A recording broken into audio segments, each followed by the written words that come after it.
بسم الله الرحمن الرحيم داوديال magac waxaan ku aasaasnaa telefishinka caalamiga ee Somali TV waxa farxadii aan weynahay inaan ku aasaasno aniga asxaabtayda kala duwan ee ku dhaqan magaalada Burco ee xarunta gobolka Togdheer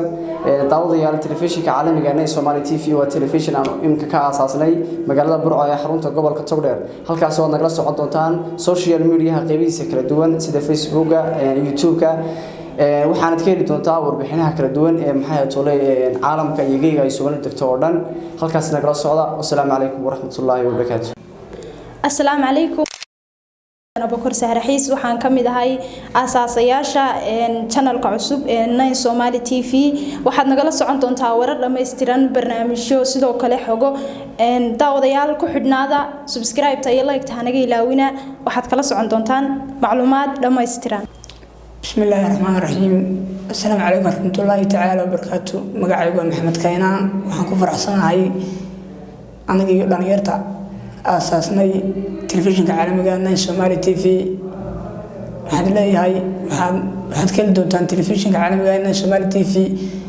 وحي ورد دافع عالم كده الكوديس نقصو كهذا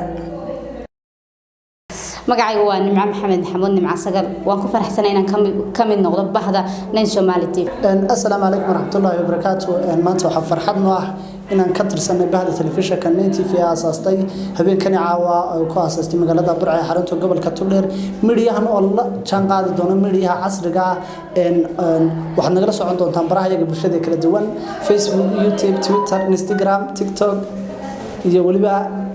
WhatsApp-ka ku xidhnow waxaad ka heli doontaa weelka dadweynaha telefishinka Nine Somali TV wararka iyo warbixinaha u dambeeyay ee la xiriira dhacdooyinka iyo waliba warbixinaha ka dhacay deegaanada Soomaalida iyo caalamka intiisa magacaygu waa Ifraax Cabdiraxmaan Cali oo kamid ah dhalinyaradan aasaastay TV-ga Nine Somali TV-gan waxaad ka helaysaan barnaamijyo iyo warbixino iyo waliba warar aad ka heli doontaan waa Xamda Jaamac Xasan Xamda Jaamac Boqol waxaan kamid ahay bahaweynta Nine Somali TV